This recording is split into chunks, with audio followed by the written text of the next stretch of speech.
Well, good morning and welcome.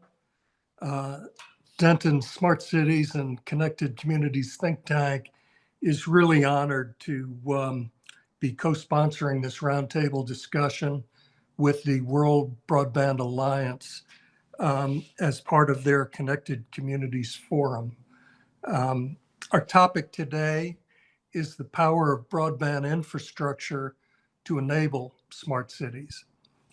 My name's Clint Vince. I chair Denton's U.S. Energy Practice, and I co-chair our global transportation and infrastructure sector.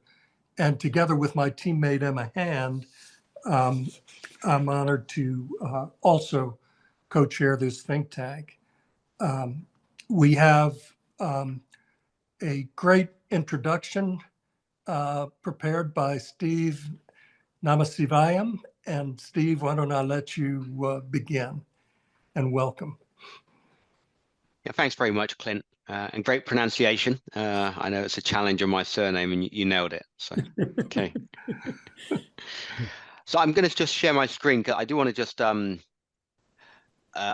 share a little bit about the WBA and what we're doing in terms of connecting communities. So hopefully, let me just throw it into. Yep, that's better now. So, and I'll introduce myself. So I'm Steve Namasivayam. I'm VP of our Industry Alliances and our membership program at the WBA. I've been with the Alliance for 5 years, been involved in Wi-Fi for the last 21 years as well. And I just want to outline a bit about what the WBA is doing in this really important area of connecting communities and infrastructure and smart cities as well. Okay. So we, the WBA, are an industry association. We effectively are a collaboration platform for over 200 organizations. We do a lot of work to drive Wi-Fi technology forward, to innovate around things like next generation Wi-Fi and service improvements. But one thing that's really important to us, and I think you'll see in this in future slides, is what we can do to help bridge this problem of the digital divide. So we have a very good collection of global members. I'm just showing you some of the brands here.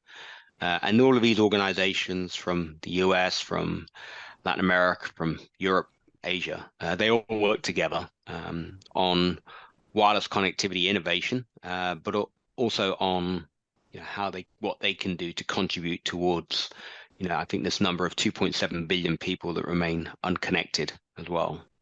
Okay. So we initiated the Connected Communities Forum with a couple of advisors on this call today. So we have Al Jenkins and we have Reza.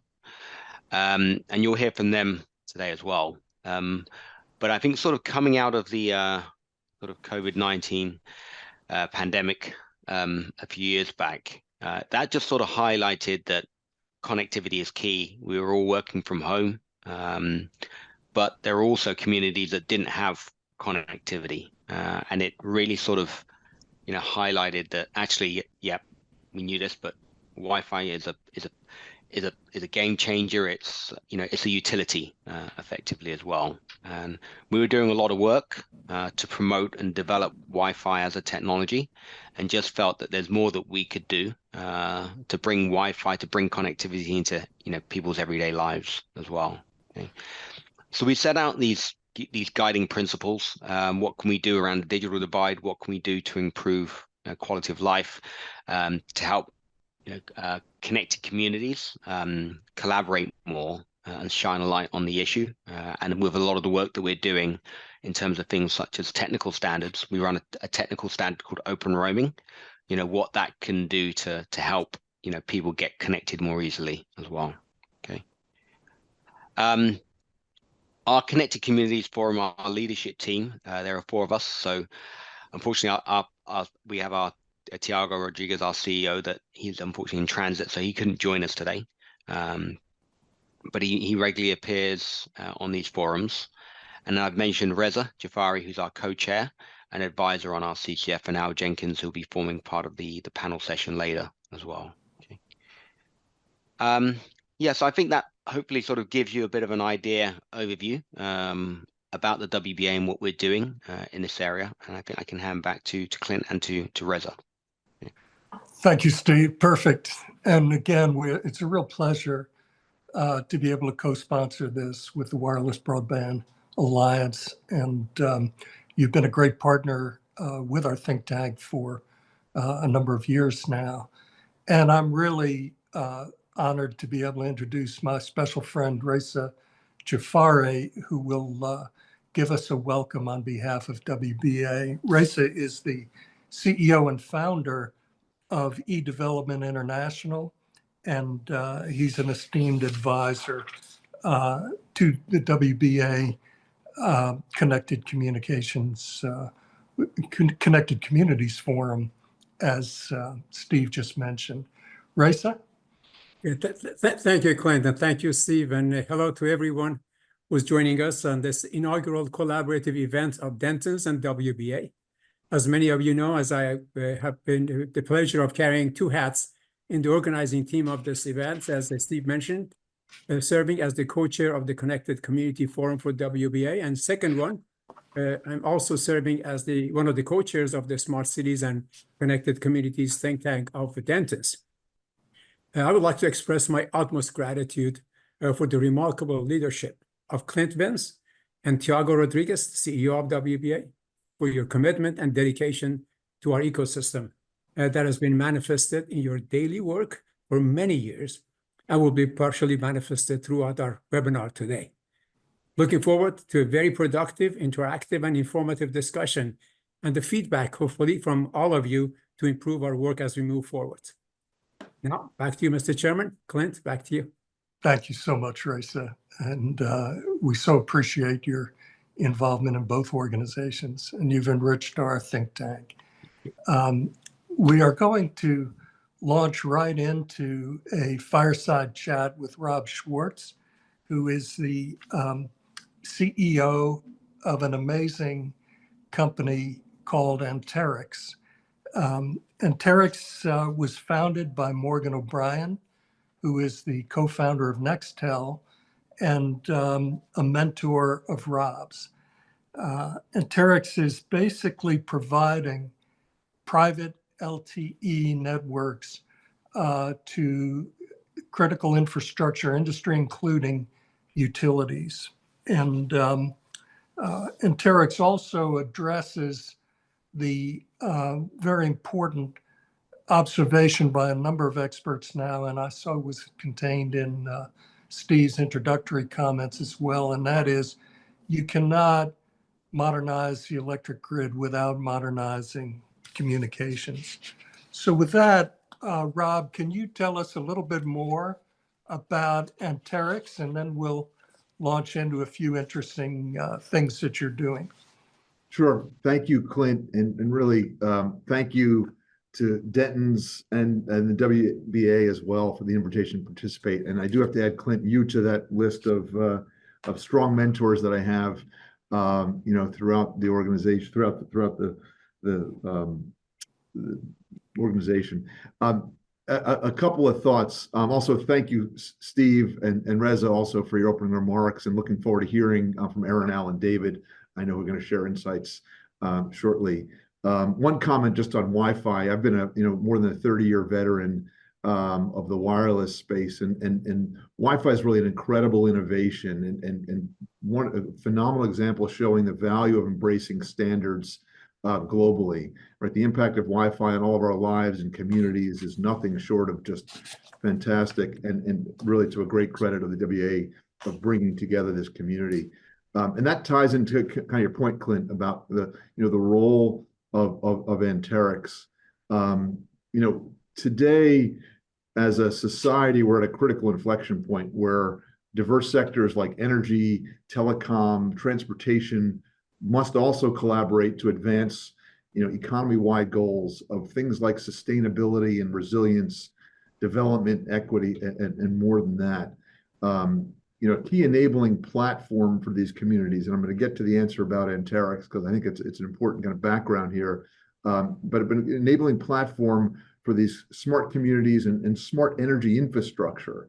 that supports it is the electric grid, right? The thing we take for granted that we can plug our Wi-Fi routers into, can plug everything into, that, the lights go on when you flip a switch. With the changing dynamics there, especially with the commitments to clean energy, resilient electricity, it underpins all of the smart community efforts that we've talked about, and this great forum has had phenomenal discussions on in the past.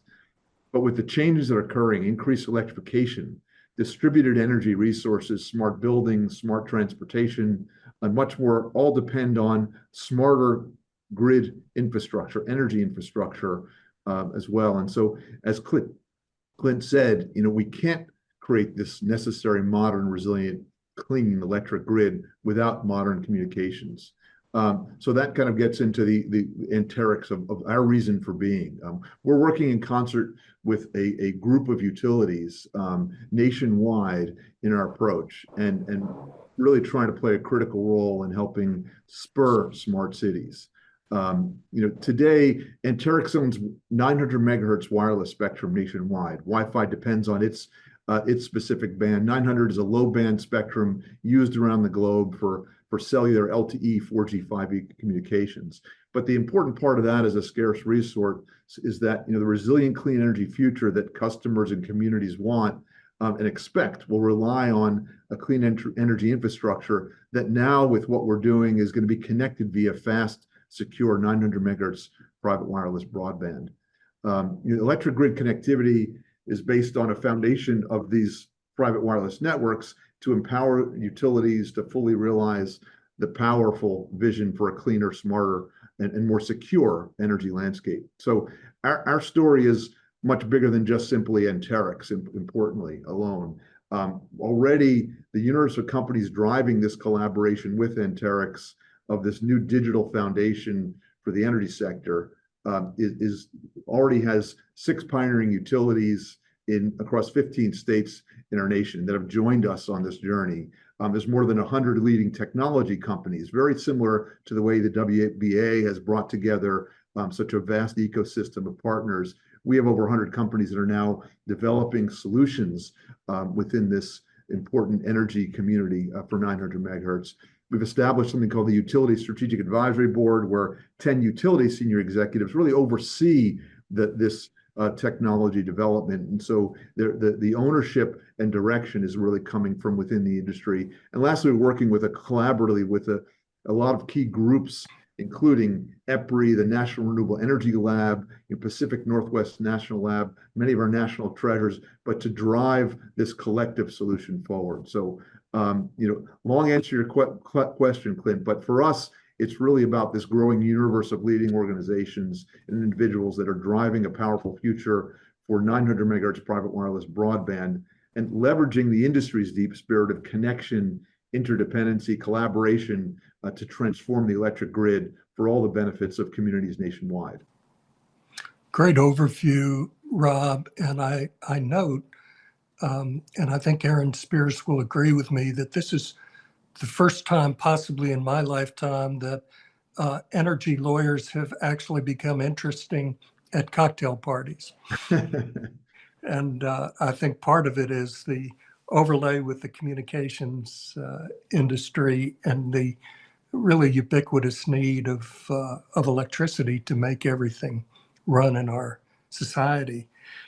Rob, Enterix has a couple of use cases in addition to the primary purpose of moving huge chunks of data at a very fast pace. These use cases, I think, are critical as our industry moves forward. One of them is the benefits of having an air gap with respect and private LTE network with respect to cybersecurity, which is an issue that keeps many, many people in critical infrastructure up at night worrying about.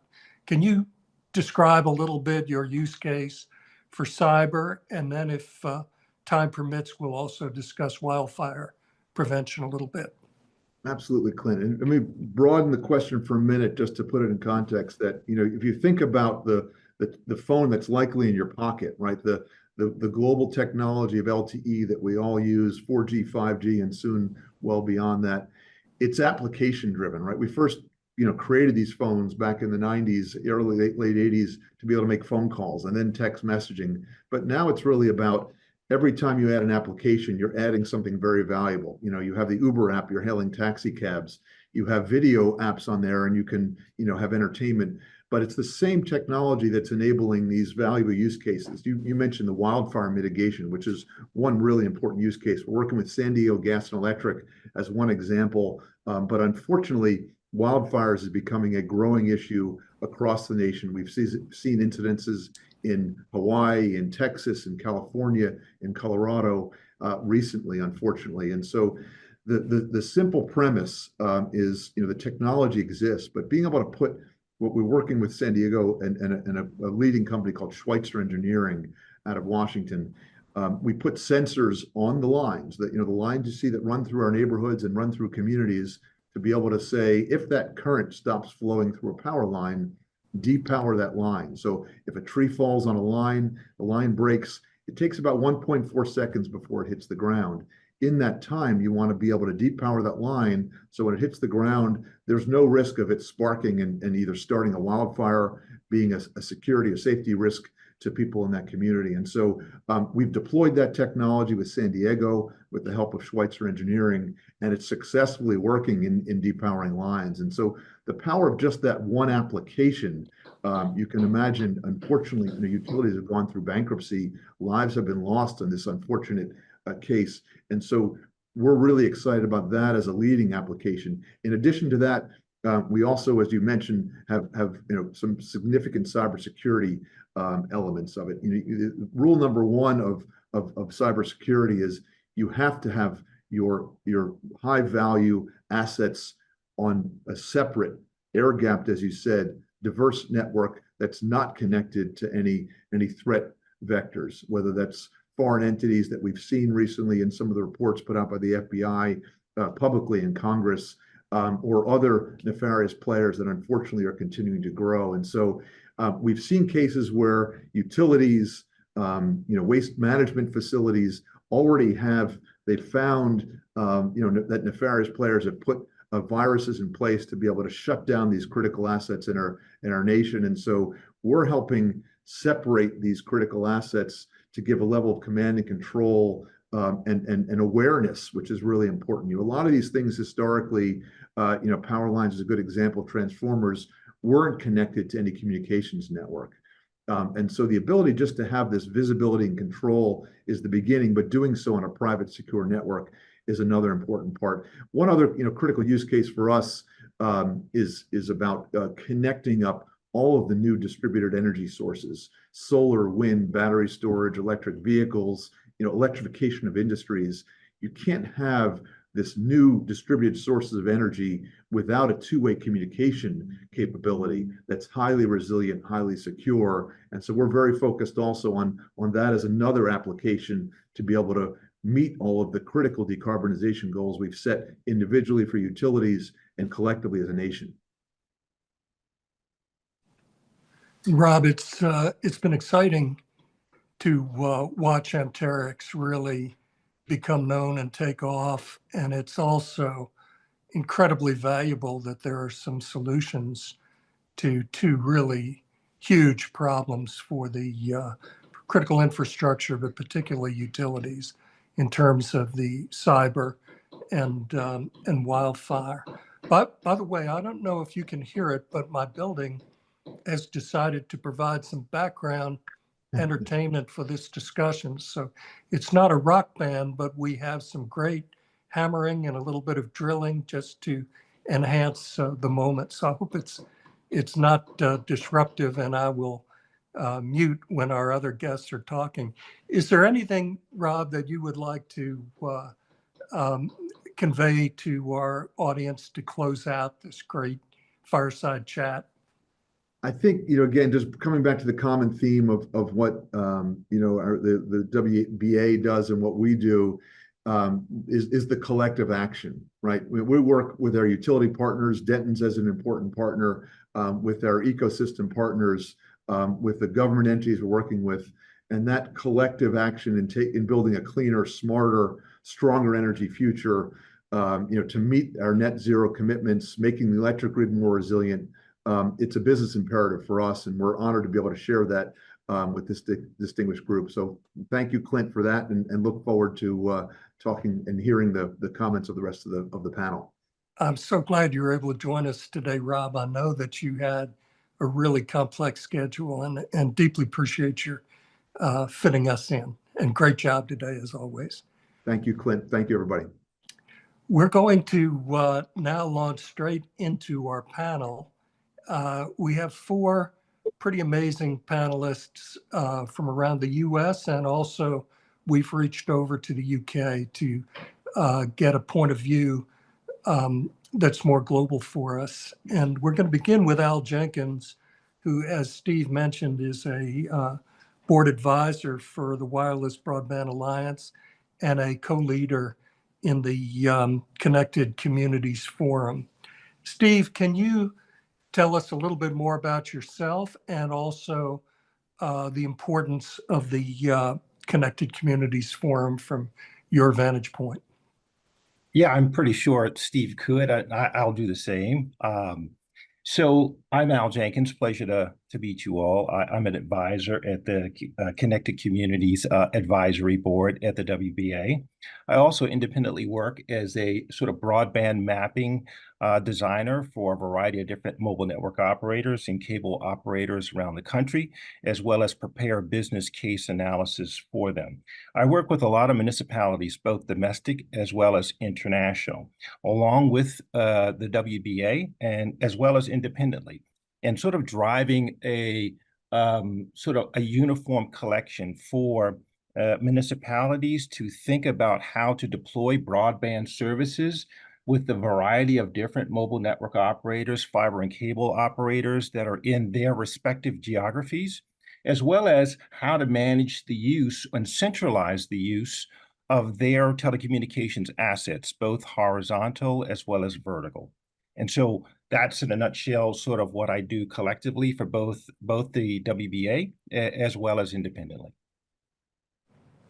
And Al, I know that you have been encouraging your membership to work more carefully with public-private partnerships. How is that going, and what are you seeing? So one of the things I encouraged through the WBA, particularly over the last 6 or 7 years, is how municipalities are engaging with the local telecommunications providers in their geography. One of the ways I do that is by sort of brokering a discussion on the centralization of management for telecommunications assets. Many of the urban areas, as well as suburban and rural, already have telecommunications assets in the ground, but haven't been managed as such. Some could be electric utility poles to water tanks to streetlight poles to a variety of other traditional and non-traditional telecommunications assets. So what I do is put everyone in the room and look at what those assets are, particularly with municipal agencies. Sort of coming together, trying to find one person to broker for the use of those assets, not just through third-party providers, but for the municipality itself to be able to grow its own smart city telecommunications base. One of those things that we do, Clint, is brokering for sort of one dig policies so that when rights of way are open, for example, and conduits are laid, that the municipality can actually broker for the use of some of their own future conduits, opposed to opening the same right-of-way 10 or 15 times for 10 or different franchisees that are in the city. I think one of the things that we do at WBA also is encourage municipalities to understand where the digital divide is. In a lot of cases now, specifically now that there are a lot of federal grants that are on the ground, statewide grants and local grants that are proliferating telecommunications, one of the conditions is to determine where your unserved and underserved are. You know that the FCC has just increased the bar for broadband speeds to 100 by 20, which means that particularly urban areas now have a larger gap in reference to unserved and underserved residents, as well as community anchor institutes that they have to really make assessments of accurately in order for them to gain funding from both federal and state sources. And so those are some of the things that I do. I'll give you another example in terms of the private and public partnerships where municipalities engage with those third parties to support municipal agencies to build telecommunication services, whether it's the police department, whether it's fire, whether it's transportation, whether it's environmental. But so I bring together vendors, particularly those that are seasoned in the WBA, to municipalities who could utilize their services, not only to provide telecommunication services for them directly to the agencies, but also for them to partner in terms of having an established telecommunications organization file for a variety of different grants to show those grant funders that they are actually participating with those that are seasoned and doing telecommunications deployment and implementation. There's such a hefty chunk of wisdom in what you've just said in such a succinct way. I do a lot of work with municipals, and I really see the need to have coordination at the highest level of municipal governance. And we're fortunate today to have several leaders in different municipalities in the US and in UK who I know will elaborate further on your observations, and also on your pointing out some of the difficulty in access to the internet within not just rural locations, but actually some of our metropolises as well. There is, before we go on through the panel, and I will come back to you, Al, with several other questions, but you also have experience in something very near and dear to my heart, because I also represent some rural electric cooperatives. And I know that you have some advice on how to develop broadband, further develop broadband among in rural communities using electric cooperatives as a model. Well, yeah, I've been working with a lot of co-ops in the United States, particularly around really understanding their own infrastructure plan. And I'm saying that in a good way, in a way that now can be used for specifically deploying broadband in rural areas where state government agencies have given them access to provide that broadband services. And many years before, they were not regulated to do so.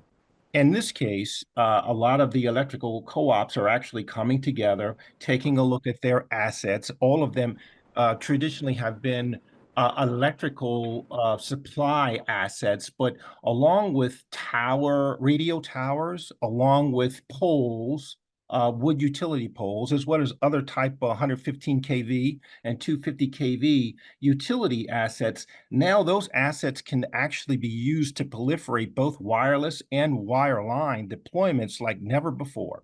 And so now that the electrical co-ops now have already an existing telecommunications infrastructure base, it's best now to sort of broker with multiple carriers to provide those telecommunication services to rural areas where those carriers really had issues, CapEx issues particularly, to serve those rural areas because there were no infrastructure there. But with partnering with the electrical companies to do so, now there is a great partnership, both municipal, both private and public, that can reach those rural communities a lot faster, a lot quicker, and a lot less expensive than have to do that independently. So I think the electrical co-ops are in a great place with existing infrastructure to broker the proliferation of broadband services, particularly to rural areas, better than ever before. Love hearing that message, and I agree with it 100%, and would be happy to help you with any introductions in that sector of of energy supply in the U.S., but it doesn't sound like you need any introductions. I think you're right, spot on. And let me move forward, Al, and we will come back to talk to you further. But I'd like to introduce David Wilkins, who is the head of the Smart Cities program at Westminster City Council in the UK. David, can you explain your role with a little more care and give us an overview of what you have been doing with Westminster that is pretty exciting, I think?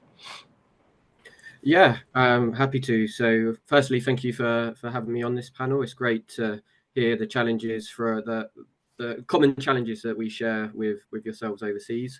I head up the Smart City team at Westminster City Council. My role covers a number of different areas. One is around addressing and improving digital infrastructure within Westminster. So we do quite a lot of mapping of our infrastructure. So within Westminster, it's part of central London. We have real challenges with mobile phone capacity. So have you ever been in a really busy city where you can get reception, but have insufficient capacity to make a call, access Google Maps? We've been doing quite a lot of work with our waste team. I believe you call it your sanitation department over in America, where we've attached kind of things within our waste trucks that at regular intervals measure download, upload, and signal strength for the mobile carriers. And then we look at the locations where there's poor connectivity and use city assets to address that. So by city assets, it's already been mentioned today, we use our lamp columns to attach small cells that address both 4G and 5G capacity constraints that the city faces. We also take a similar approach to fiber infrastructure. So we have a really clear understanding about where within the city is currently served and where isn't served. And we seek to create the right conditions for the market to invest in the locations where there is poor connectivity. So that can include demand stimulation in the form of vouchers, to breaking down and busting barriers.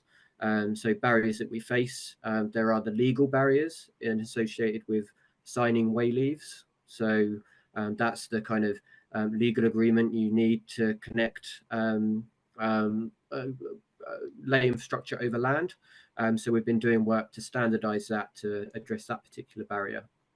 The second area of focus that I have is all of this infrastructure is fantastic, but it's not good unless people can use it.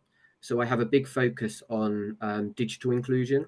So within Westminster, we've halved digital exclusion year on year for the last few years, taking it from 8% to 4% to 2%. But we have pockets of Westminster where that figure is around 16 to 18%.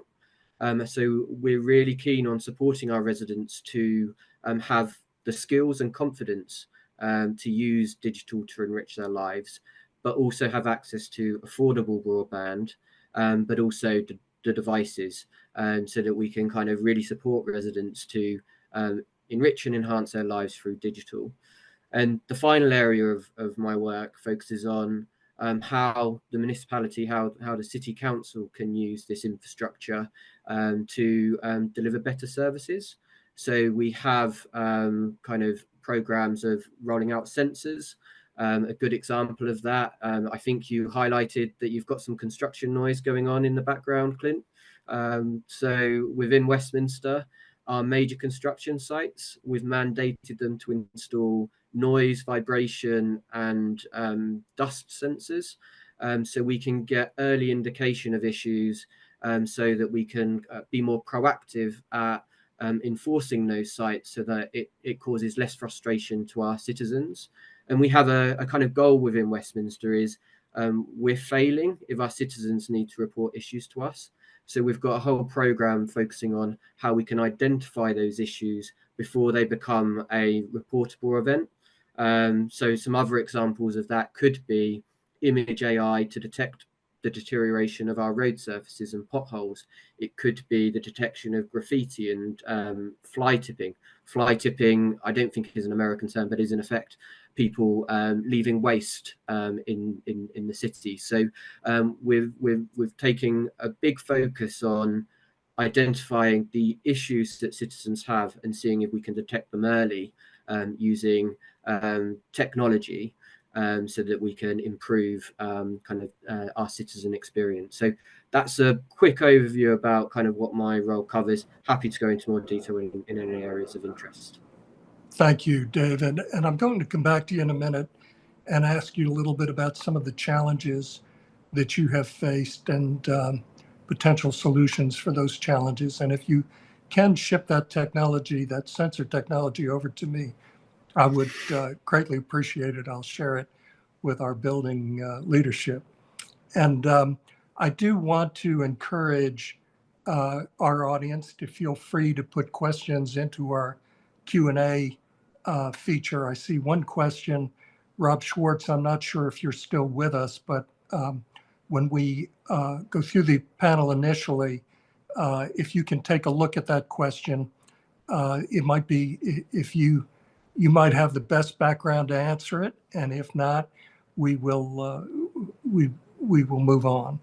But our next panelist, Aaron Spears, is the dynamic head of the New Orleans City Council's Utility Regulatory Office and a special friend for many years, and has done some really great work in New Orleans. And Aaron, can you come off mute and tell us, first of all, if you could explain the uniqueness of the New Orleans City Council in terms of its regulatory authority, and then talk to us a little bit about what your experiences are with broadband. Sure. Hi, everyone. My name is Aaron Spears. As Clint said, I lead up the Utility Regulatory Office here for the New Orleans City Council. Also similar to Clint, you may hear some sounds of the city. I'm in downtown New Orleans right now, where my office is located, and there are always some sound effects in the background. Also the necessary precursor, my opinions are my own and not that of the New Orleans City Council. So if I say anything that is controversial, just blame me, not my bosses, please. So as Clint said, the city of New Orleans is unique in a lot of different ways, particularly in the regulatory space.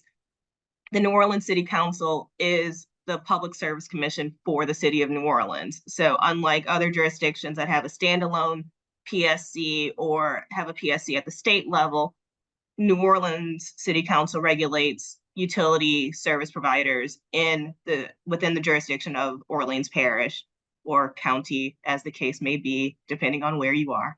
In addition to that, New Orleans City Council is in charge of franchising. So we are the authority that grants permission to dig in the public right of way and install wireless infrastructure.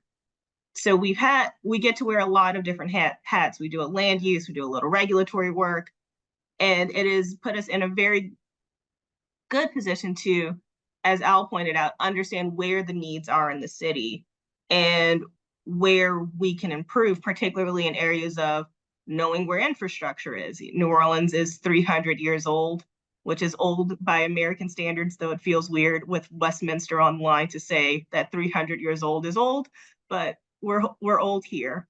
And so we don't know where everything is. And as we encountered more and more of an understanding of where the digital divide was, particularly during the pandemic, we also began to understand what we didn't know about where infrastructure lies. And I'm really looking forward to this conversation and ways that we as municipality can improve on the coordination that Al talked about, but also where we at the various levels of this industry can better coordinate to ensure that everyone is getting access to this broadband service that a few people have touched on is so necessary to function in this daily life that we have encountered.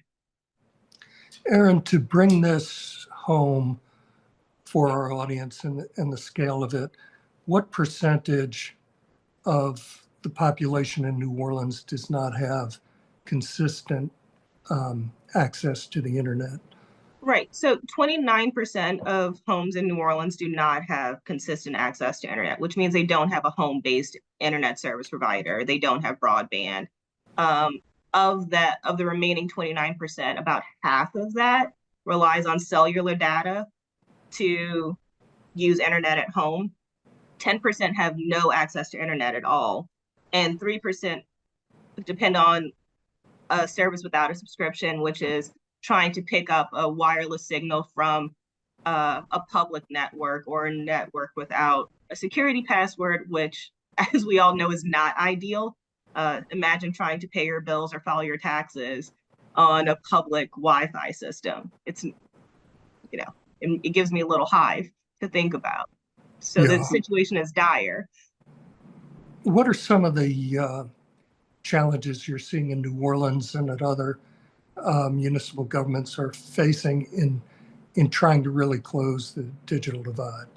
So one real issue is that the FCC, in its efforts to encourage broadband deployment, has really limited what municipalities can do in this area in terms of setting fees, getting access to what infrastructure is being put in the right of way. For example, we have areas of New Orleans that fall into that 71% of having access to internet, but it's a copper-based line from the 90s. You have homes in 2024 that are essentially still on dial-up. It's not great. Also, we have no way of enforcing companies to have equitable access throughout, or to create programming structures that allow children or low income or older populations to ensure that they have access in the same way that we ensure that homes have electric and gas and water.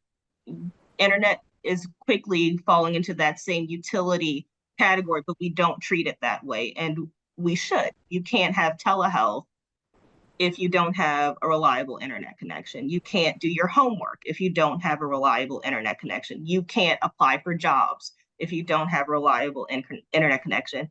You can't access this wonderful think tank if you don't have a reliable internet connection.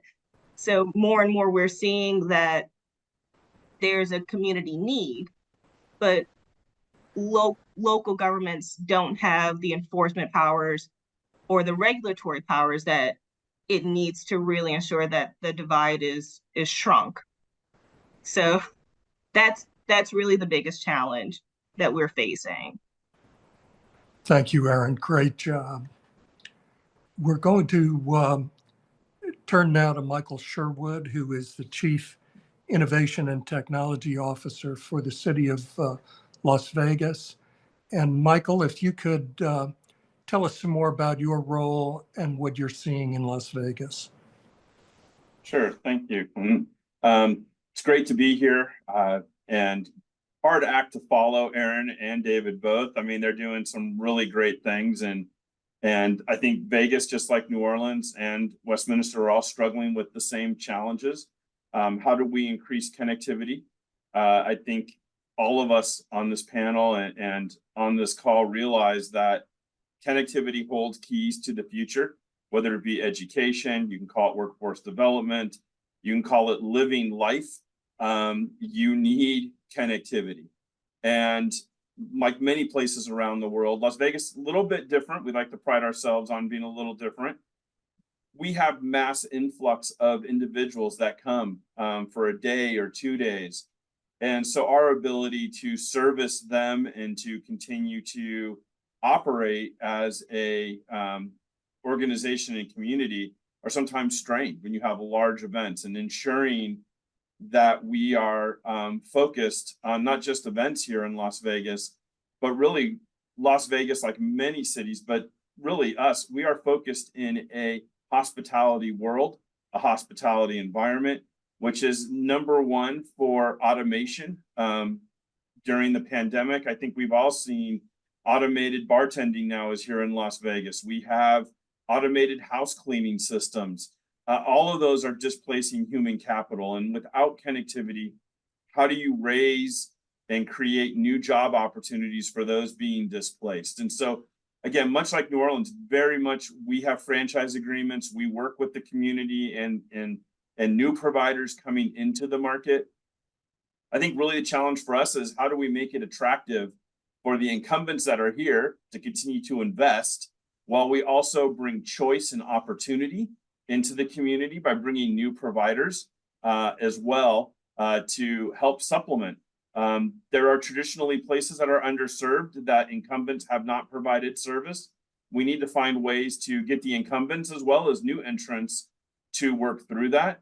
And then much like Westminster, Las Vegas, we pride ourselves on innovation. I mean, we build volcanoes in the middle of the desert. We have all types of opulent things throughout. But there's a lot of things that connectivity is critical for. Water management and maintenance for us, extremely critical here in the desert. Also, our resources are stretched thin. So we use more and more connectivity to monitor for graffiti. I loved what David said about Westminster and the fact that we're trying to do the same, using technology, using connectivity to help supplement and become more efficient as a community. We want to know things that are happening before the citizen reports it. Again, keeping a great amenity base. I don't want to say it's a run for taxpayers, but we have a state to the left of us who a lot of people are moving. And they're moving eastwards. And so we want to be, if we don't have the proper connectivity, we're not going to capture those individuals. They're going to go farther east to where those amenities are. So it's not just about the best schools and about the best safety anymore. A lot of people look to buy a home, they check for schools, safety, and then connectivity. So we as a community have to have all of those things in line.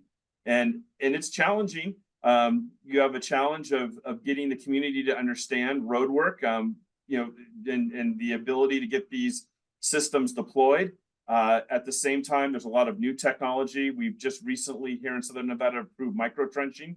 This is our second go at micro trenching. So we're hoping to see some better results this time to help expedite connectivity.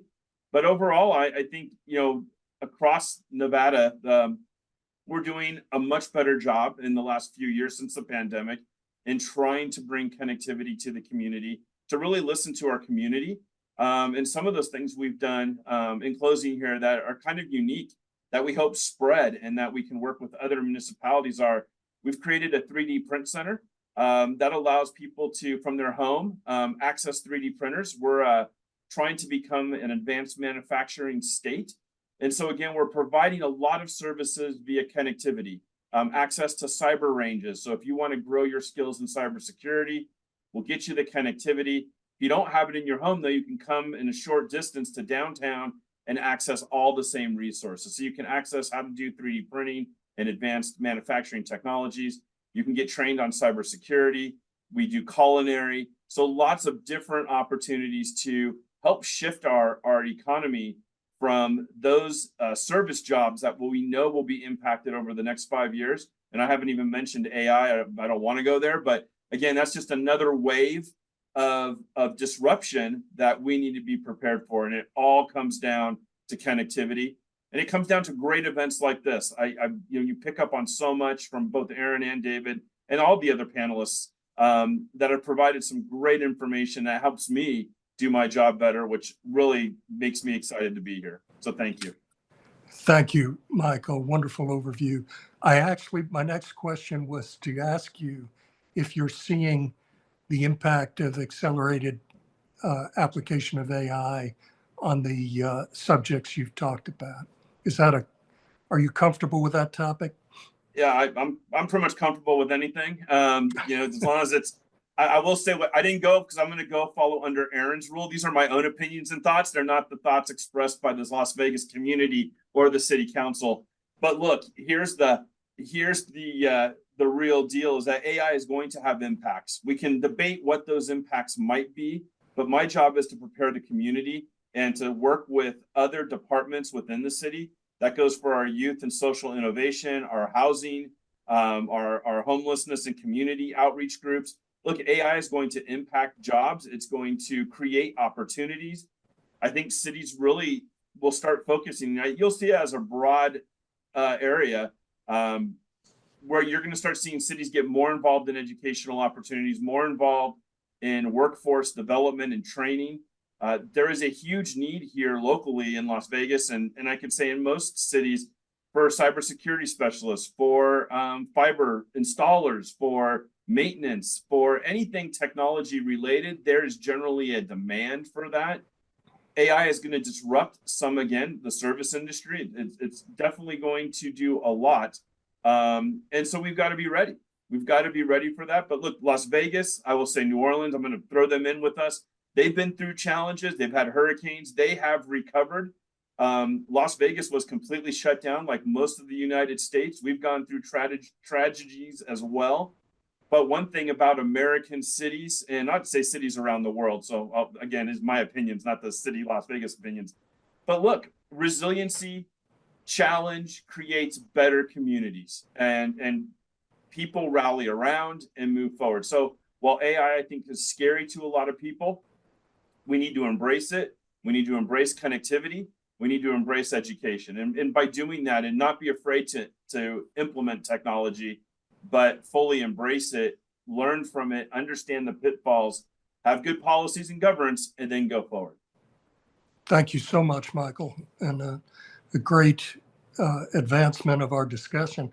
I have our think tank has really focused very heavily on AI, and we've had two roundtables already in the last 4 months on this subject. It's something that is coming with such speed and scale that I think it will bring many, many benefits, but also tremendous disruption, as you've pointed out. Let me switch to Rob Schwartz for a moment, and then I'll come back to Al Jenkins. Rob, have you had a chance to see this question? I have, Clint, but I see that Al already preempted and put a great answer out there. It sounds like an area of his expertise as well. So in regard to the FCC's redefinition of broadband, and my only comment to add to Al's expertise is that, having lived through the generations of 1G technology now through 5G and will go well beyond, is that, vehicles or airplanes, will continue to move at faster and faster speeds, driven by the needs that are driven by use cases and applications. So it's not surprising that the FCC continues to look at larger numbers. Hopefully that all of the systems in place will continue to serve communities, and we'll be able to use that higher standard to drive greater penetration of even higher speeds to those in need. And Rob, you've seen Mike Oldak's question? Yes, I do see it there. So just maybe I'll repeat it back for those who don't see it, but Mike is asking about, please discuss how private utility-owned LTE is important from a latency and reliability standpoint. So private LTE, the technology that Anterix is helping use, the same technology that your 4G, 5G phones use. One of the key valuable pieces in getting to the latency really means the speed at which data packets can move. And so when you're using it for doing things like I mentioned, wildfire mitigation, you have fractions of a second, milliseconds as we call them, to be able to decision upon the data you're getting and react before there's a disaster. And so LTE is inherently built with the lowest latency, and the 4G into 5G technology, that's really what keeps improving. And so that speed is really critical, and we're delivering it by bringing those kind of standardized high-speed technologies, low latency, to the marketplace. I'm glad Mike asked that question. I just wish that PG&E and now in Texas, the utilities there had been able to take advantage of your falling line conductor application, because I think it would have prevented tremendous loss of life and tremendous loss of property in a beneficial way. So I hope, my wish is that this technology becomes better known and develops very rapidly, because I think it can help a lot of critical infrastructure industries in wildfire prone areas. Thank you, Rob, for coming back and fielding those two questions. Sure, And pleasure. Al, let me ask you first if you have any written materials that capture the thoughts that you raised a few moments ago. I would love to be able to have Dorinda Graves share that with the audience if they're available. Certainly. I've done some work in New York City where I served as a former deputy commissioner for telecommunications planning there. I had created a lot of white papers at the Telecom Infra project on specifically around the infrastructure use in municipalities as well as suburban areas, in conjunction with how to identify those un and unserved. And it even goes as far as into the tribal nations. As you know now, they're trying to build broadband and high-speed broadband into tribal areas in the United States. And so I've got some areas of study and white paper in those three areas that I can certainly share with you. That'd be really terrific. We do a lot of work in Indian country, and this issue is increasingly important everywhere. So I'm glad that you mentioned that constituency as well. Al, I know that you've had experience with broadband mapping and business case analysis. Are you able to discuss that with us today? Sure, I can give you a quick overview as to what we do for a variety of different clients. Both of them, they're mobile network operators and particularly cable and fiber operators. Now that there is a large amount of grant money from the federal government through NTIA and their BEAD program, Middle Mile program, many of the incumbent operators, as well as new operators, are looking to provide new fiber as well as fixed wireless services in areas where they are underserved. And so what the broadband mapping and data process does is takes a look at every single state in the continental US, determine whether there are already grants that have been issued, broadband grants specifically, from the federal government or through the Treasury Department, through the capital projects funding, and or whether or not there are some existing residual ARPA funds that are left in a variety of cities and states. On top of that, there are a lot of states that issue their own grants that are unique to their own states, like North Carolina, Louisiana, to include Illinois. And so what the challenge actually is, Clint, for a lot of incumbent operators as well as a lot of new potential operators is first to determine where these grants have been issued in order to understand where the eligible areas to provide service are so that you can apply for new grant services. That is a complication in itself to understand that most state GIS departments don't have that capability. It was never their core capability. And so having that capability, being able to overlap a variety of different grants, federal, state, local, then determine where the eligible areas are. And then from that point, then determine where those unfunded, unserved or underserved residents and community anchor institutions are, only then makes you eligible to apply for the grants that are there. And so that is, and then from that point, then determine what your business case analysis may be. Should I be deploying fiber to extend my existing fiber plant, or should I actually, because there is a lack of volume or residents or community anchor institutions in one certain area, should I now look at building a new radio tower to serve it with fixed wireless services? And so that combination of extending an existing fiber plant to building new fixed wireless resources concludes into a business case analysis to put into your grant application, which state broadband officials are specifically looking for to assess whether you're eligible for those grant funds. And so that's a quick summary of sort of how that works for a variety of different clients around the US that are feverishly applying for grants right now, to include, by the way, many municipalities who are eligible to apply for these very same grants to extend their own municipal fiber networks or wireless networks. They too are eligible from the federal and state grants that are available for broadband services now. Thank you, Al. And what is your level of optimism as we're moving forward? If we follow your advice, are we going to make big improvements at scale? I think so. I think that, getting fiber to every single household in the United States might be a little ambitious. But I do believe with the combination of both fiber and wireless, I think the majority of the United States can be served, as well as I do think that maybe the issuance of those grant monies and the timeline that is made available to deploy those fiber and wireless services are reasonable. So I do think I'm optimistic that, one, the federal government is issuing those grant monies as they've done to the tune of millions already for tribal broadband grants, as well as community anchor institution grants.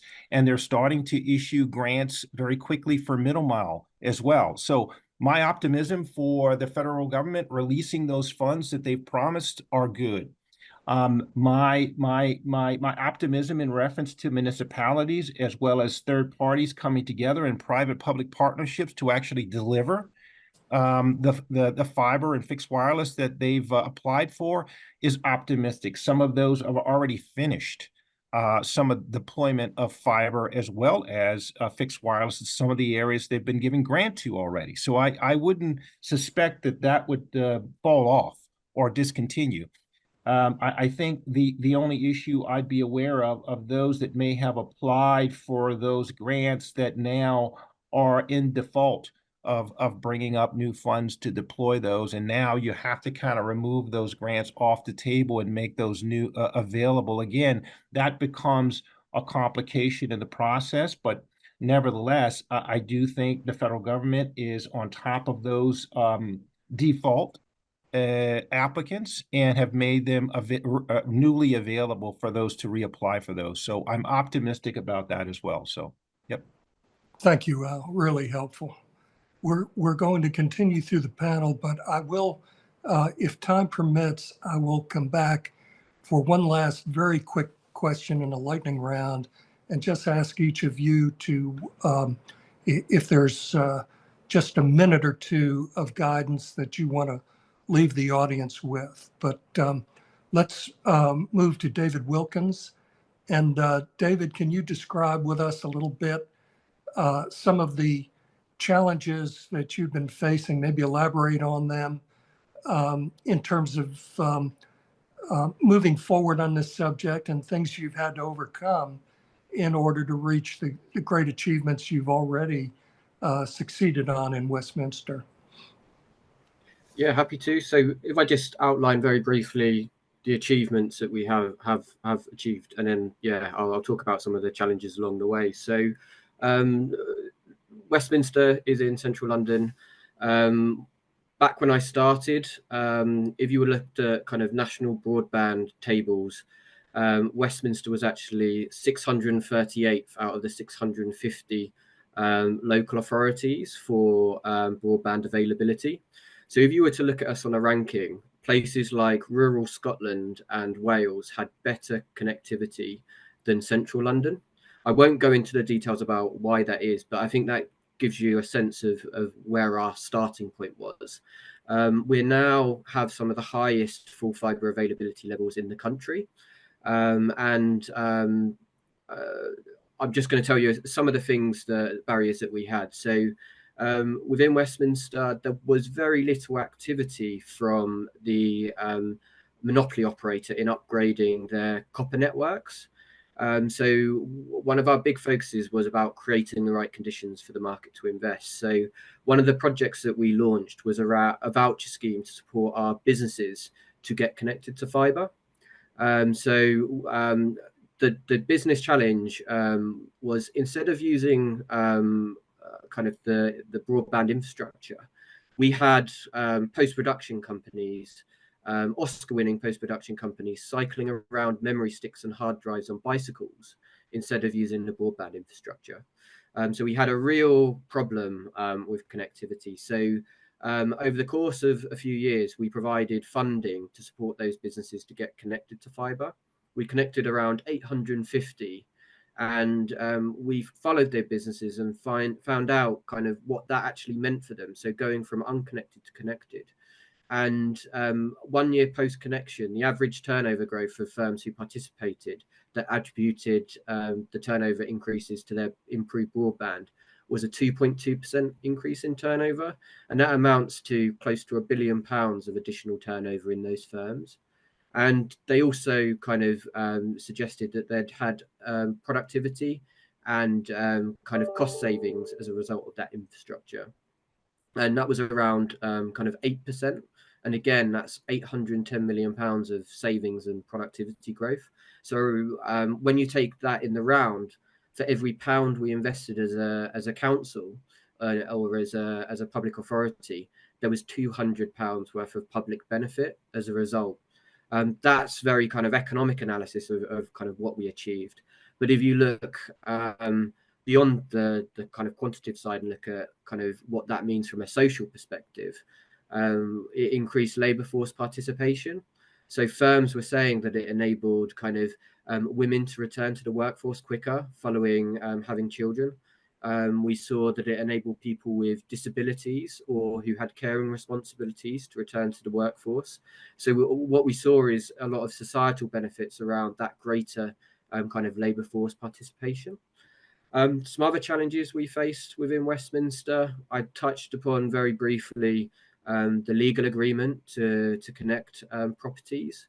So we standardized that, and as a city, we made our 21,000 units of property available to broadband providers to connect. And as a result of that, we're at around 97% full fibre in our social housing.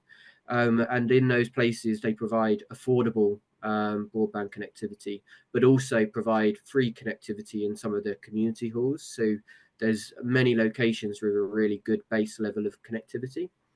And another challenge that we face is it's incredibly expensive to dig in an urban environment like Westminster. So we have a number of programs that help to reduce those build costs. So a few examples of those initiatives are, so within Westminster, if you want to suspend a parking bay, you typically have to pay a fee for that. So we significantly reduced those fees so that we brought down the build costs by about a third, and that stimulated the market to deploy significantly more fibre within the city. And we also kind of encourage asset reuse. So within the city, many public entities have ducting under the ground. So that ducting has recently been made available by TfL to for broadband providers to use that existing ducting to connect premises, use our tube network to take fibre long distances to take it to pockets of the city that was typically underserved. So there are a few examples on a fibre side about how we've helped to create the right conditions for the market to invest. Don't want to monopolise the conversation. I don't know if you want to ask another question or to another panel member. That was really an uplifting report, David. If there's anything else you would like to supplement, please do that now, and then we'll give you that chance in a lightning round to give an essential kernel of guidance to the audience. Yeah, so just one other thing I'll touch upon the wireless side, and I'll frame it as a challenge, but also an opportunity.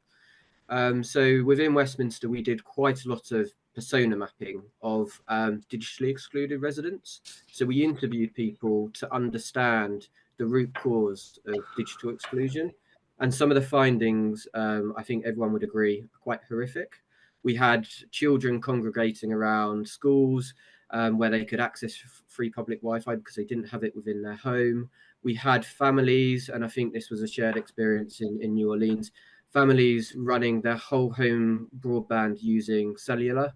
But that presents really unique challenges for households. What we found was that they would have an internet connection, but it would only be for the first few days or the first week of the month. But there'd be a long period in the month where they would have no connectivity. So that impacts education attainment, the ability for staying connected with the community, accessing jobs. But there is an opportunity, and we really thank you for the WBA in the creation of the open roaming standard. So within Westminster, we have huge amounts of free public Wi-Fi that is of an incredibly high standard. We have something called business improvement districts that deploy public Wi-Fi. The council has it in our street markets and in community halls and other venues. But again, the user experience of those networks is relatively poor. The way you access those networks are through kind of captive portals. You put details in, data's harvested from the individuals, whereas open roaming is kind of connected through the provision of a certificate. So what we're trying to do as a city is how can we start to knit together those disparate Wi-Fi networks and create a seamless user experience so that we can start to offset the amount of time that residents need our kind of data pool, so that they have data throughout the whole month, because there are these pockets and locations across the city that they can access free public Wi-Fi. And yeah, we've really valued WBA in their kind of development of that standard and promotion of that. And we're really keen to see it kind of spread across Westminster and the rest of London. Thank you so much, David. And I'm glad you added that additional point. And you're correct, Aaron has definitely witnessed some of the issues that you've been describing. And Aaron, why don't we let you go next and talk to us a little bit about some of the obstacles you've been facing and a few of your recommendations. Right. And I'm actually going to pick up where David left off. During the pandemic, particularly in 2020, when schools were closed and children were learning remotely, we had children huddling in fast food parking lots trying to pick up on the Wi-Fi signal from these institutions. I was pulling up some numbers, and roughly 23% of the New Orleans population lives in poverty. And as cost of living increases, when you're trying to figure out how to make ends meet, internet feels in the moment like something you can live without. And it's interesting to me how the number of households without internet largely tracks the number of households living in poverty, and largely tracks with the number of homes in historically marginalized communities that can't seem to move up. Internet access is a utility in the sense of you need it to improve your outcome in life. You need it to improve your socioeconomic status, improve your health. If you live in a community where you can't get to a hospital because it takes you 20 to 30 minutes, telehealth can save your life. It's important, as Michael mentioned, when we're trying to attract people to our city, they're looking to see where they can live that has reliable access to internet, where they can start their business. And as Al and Michael and David have all pointed out, our utilities are also reliant upon internet to keep those systems running.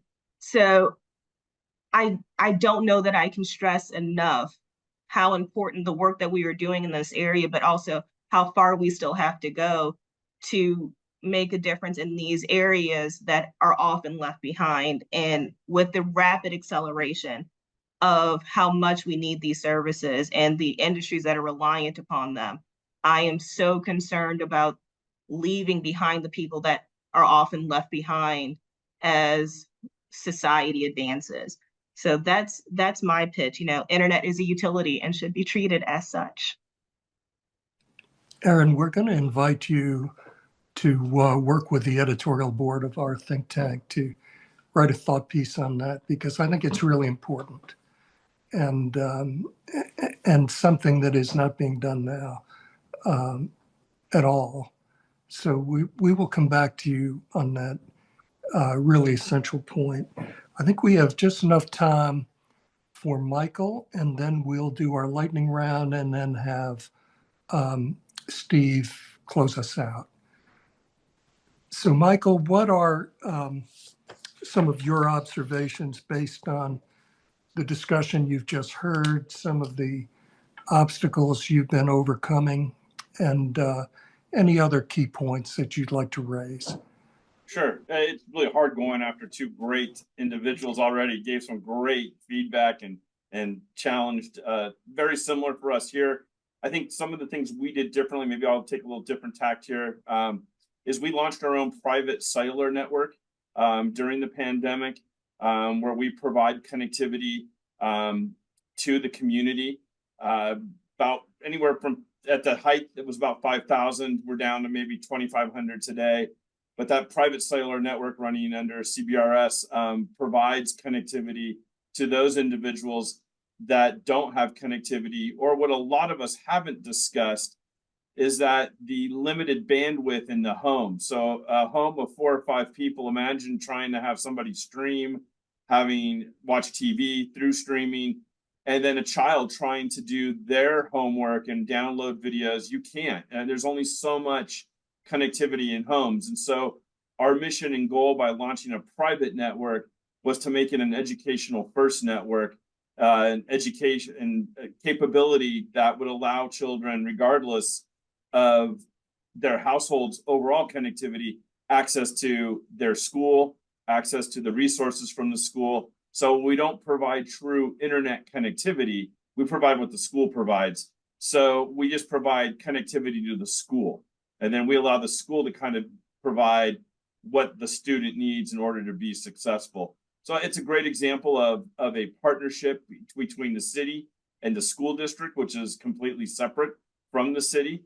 It also provides a great example of how technology can be leveraged for helping fill gaps where certain providers just haven't made it pencil out financially, where a government agency can help create opportunity.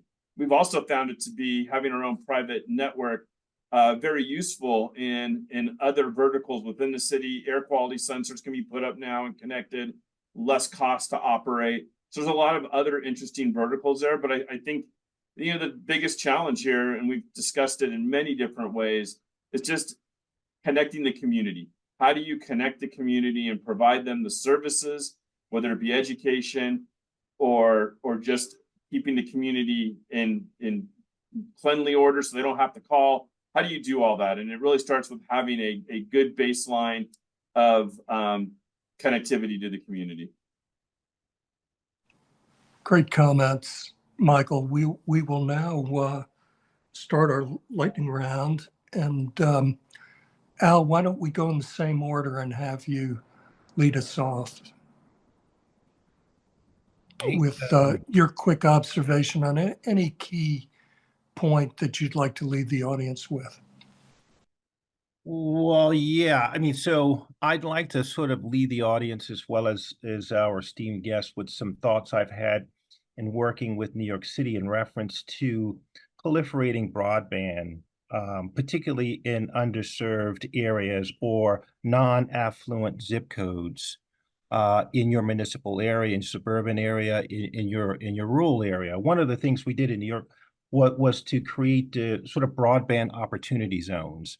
And these zones were looked at as those that were not affluent zip codes, that were definitely underserved with broadband services, and start removing or actually enhancing some of the ways in which some of those broadband providers would actually be attracted to providing services to, for lack of a better word, the outer boroughs of your municipality. We reduced franchise fees, we reduced tariff fees, we made more accessibility to streetlight poles and wood utility poles. We enhanced the provision for aesthetic overview in reference to the deployment of not just 5G, but 4G, CBRS, millimeter wave services, and any wireless component, what we were looking to do. We were also looking at those broadband opportunity zones to attract more fiber conduit in the ground by being able to have sort of a revenue share opportunity. And so creating those types of incentives by understanding where your broadband opportunity zones are, by taking a look at where the most underserved areas in your city or your region are and why that is the case, can also drive you to now create new incentives for those third-party operators who have traditionally not served those areas. So I would sort of leave the audience with taking a look at your own unique ways of creating your own broadband opportunity zones to drive those third-party operators to serve those less than affluent zip codes in your area. Great parting comment, Al. Thank you. David, we've got a few minutes before the hour. Can you give us your quick thoughts as well? Yeah, so I'll be very brief. So Westminster's focused a lot on fibre to date. My big plea, I guess, for kind of UK connectivity is we have really poor data around mobile connectivity within the UK. The challenge is different than that of fibre. There is a coverage point, but something even more important within our cities is the capacity of that network to provide a positive experience for users.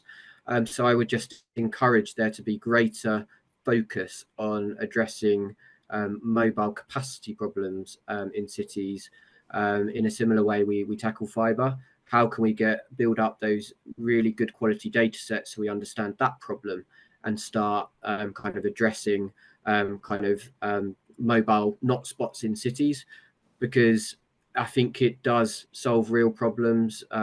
Safety is a big one, especially women out at night. How can ensuring good mobile connectivity make sure that they can remain connected, remain safe if they are navigating the city on their own? So I just stress the importance of some of the cellular capacity problems that our cities face as well.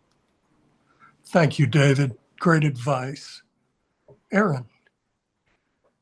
Yeah, I just want to say thank you to everyone. I took notes. I'm very excited about what I've heard today. I would also like to just take a moment and highlight the work that the City Council and in collaboration with our city's IT department under the leadership of Kim LeGroux is doing in this space and really trying to tackle the challenges of the digital divide head on. You know, we have a smart cities focus within our utilities committee. We have advisors like Clint and Dentons helping guide us in these spaces. And I love that these are the conversations we're having now. And it's not great that it took a pandemic to get us here, but we are. And I think it means that I can also be very optimistic about where we are headed. So thank you all. And it's been a pleasure being here today. Thanks, Clint. Thank you so much, Erin, and great comments. And we have Michael, if you would close this portion of our presentation, and then we will have Steve close us out. Well, thank you, Clinton, and thank you all for allowing me to be here today. Again, I'm just going to echo the two great presenters I had before me, and same sentiments. But look, connectivity is critical, whether it be fiber, wireless. I think us sharing and getting together and communicating is critical. I wish more of these type of events would take place to get more ideas out there, more education out there. There's going to be a lot of challenges with connectivity in the coming years. Just having the bandwidth in the areas for density purposes.